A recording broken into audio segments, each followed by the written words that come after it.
You're right there, Mark here from 6 Plus, showing you a very straightforward video of how to magnetize storage up your wargaming miniatures. I'll show you in a minute.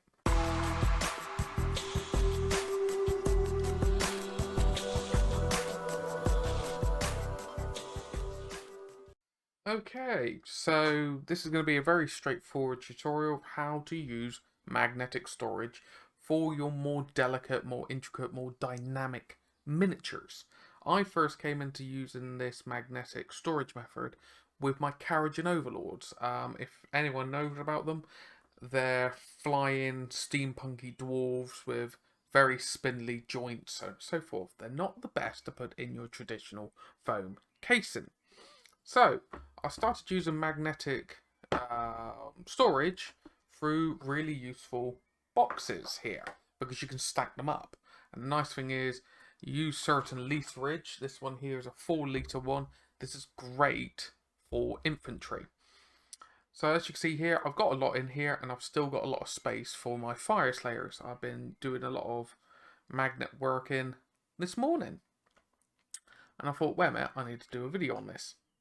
So, let's make sure that is nice and flush there. So, really straightforward way of doing this setup is A, you need some storage. B, you need some magnets. C, you need magnetic sheets. D, you need some form of craft knife and ruler to cut it out. And E, you need some glues. So, let's move this to one side and show you the supplies that I use. And I use these magnetic sheets. All the items I'll be using will be in the description below, so you get the exact same ones, you know they work, okay? Magnetic sheets. You can get self-adhesive ones if you wish, to save yourself on the glue side. Now for the glue, to stick it down, I use Pritt Stick, okay? Just a stick of glue, nice and easy. Don't use hot glue or super glue. The only reason why I say don't use those is super glue, if you don't let it fully cure, the vapors will be trapped inside the box and it will do that weird frosting effect. You don't want that happening to your miniatures. Hot glue will bulge, whereas glue stick like this, contact adhesive could work as well. Anything that's made for putting two flat surfaces together, yeah, absolutely fine. Okay, you'd want your rule and a blade of some sort because you'll want to potentially cut these sheets to fit. Now, with the really useful storage boxes that I've got to my left hand side, they fit an A4 sheet perfectly, except for it leaves a margin on one side. So,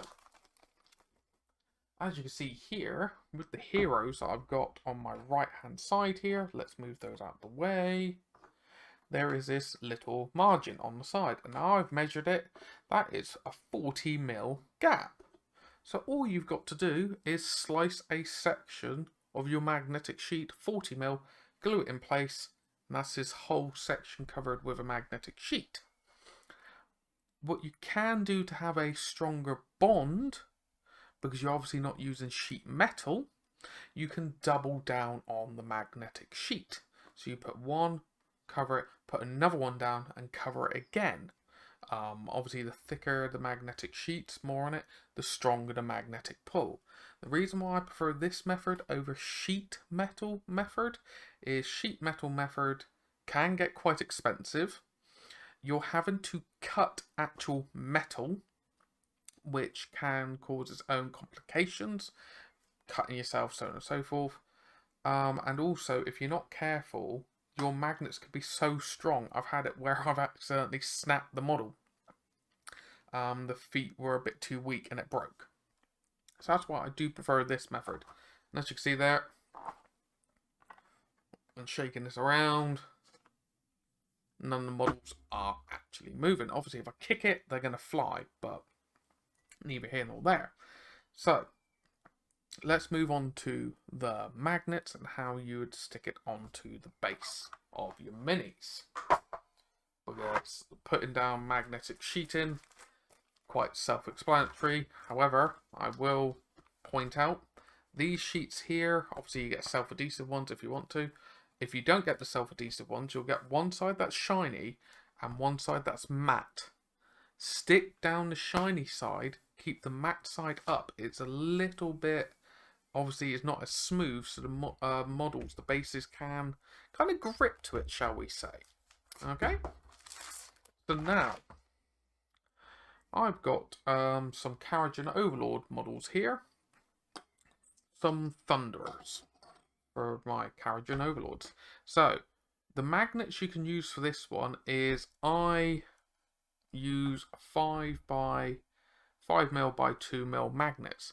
You can get away with 5mm by 2.5mm magnets or so, because basically it needs to sit flush to the base there and not protrude the rim of the base. Now the reason why a lot of people use 5 by 2 is they use the method of using putty or hot glue, some form of squashable substance to glue into your base there. You shove the magnet in and push it down and it'll make sure the magnet is flush to the surface.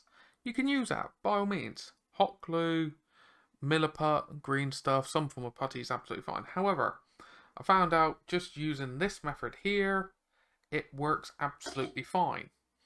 So all I do is split up my magnets. If I want to get a stronger bond, I can double down on the magnets, as you can see there with the heroes, but I don't need to at this moment in time. I put, as I said, links to in the description for all the magnets, all the glues, everything I've used.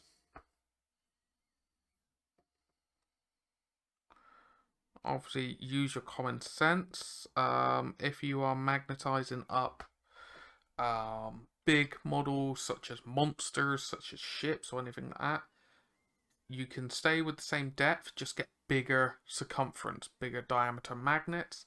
These are 5mm. You can go all, you know, I've got some 10mm in there, other multitude of other magnets. Okay.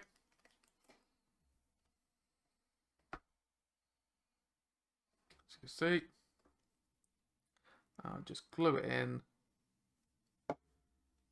and I'm absolutely good to go. Obviously be careful with your fingers, you are playing around with super glue, don't stick them together. You can't use tweezers for this, metal tweezers, because funnily enough, playing around with magnets, the tweezers ain't gonna work.